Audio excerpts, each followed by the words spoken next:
Considering it's 25 years ago this weekend since Queensland won the Sheffield Shield for the first time, I was talking with umpire Peter Parker this morning, who was kind enough to give us a wave when we asked for it back in the day, so I thought I'd better return the favour and give you a poem. It's story time in the McCall household, but before I do that, you will notice that I've dug the old Brisbane Bitter hat out of the archives, the same one that I wore on that wonderful afternoon. I've been wearing it for 5 days actually, but putting my arm around the old mate AB on such an historic occasion is still one of the highlights of my life. And I found my shirt as well. Have a look at this. It's the glory days right there. This baby saw me through so many battles. And I think that says it all. Okay, sit back, relax, and enjoy the ride. This one's called How the Shield Was Won. The skipper's pride was not denied. His faith was with his men.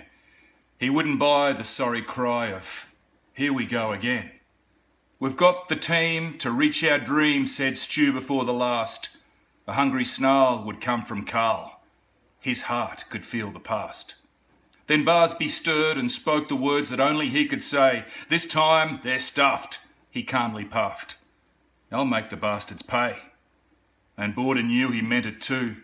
He'd seen that look before. With honest poise, he eyed the boys. And then he locked the door. "Yeah, I've played some games against some names. Richards, Dev and Hadley. But now I'm here, and one thing's clear. Yeah, I want this bloody badly."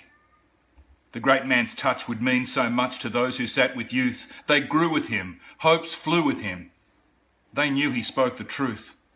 "Maiden first," would proudly burst. "For every run I've scored, I'd trade them in to taste this win." His plea was not ignored, for Chuck was quick, and so was Bick, to plan with their attacking. "I'll make the sledge, you find the edge, and we'll send the bastards packing. And if you miss, then picture this," said Jacko with a grin. "I'll bomb their state and seal their fate with deadly left-arm spin." Well, Casper's spiel was full of feel. "This hoodoo bullshit stinks. If things get bad, y'all be real glad to spike their bloody drinks." No verbal shove would come from love, but not a word was missed. And underneath his gritted teeth, he quietly clenched his fist. A good luck howl from Growler Rowell was bellowed like Pavarotti. They also felt the spirit dealt by Simo, Flegs and Moddy. And fitness too had helped the crew, then stepped aside with grace. The gloves of heels had turned the wheels, and so had Billy's pace. "Oh, we've come this far," said Jimmy Marr. His face had turned to killer.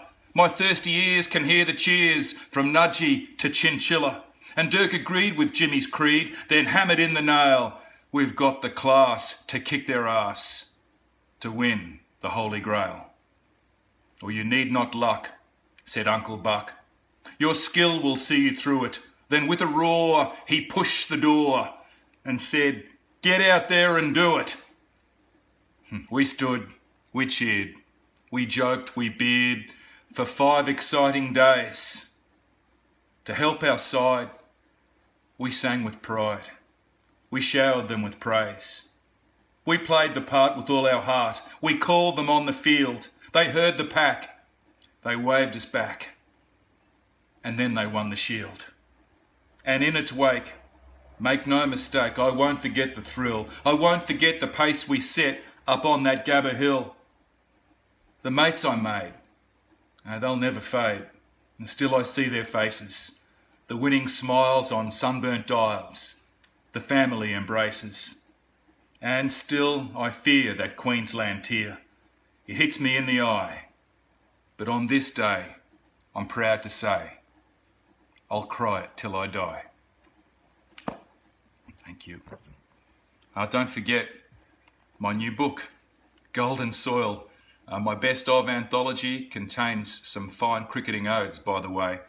Is available through my website, www.rupertmccall.com.au. Thanks, AB. Queenslander.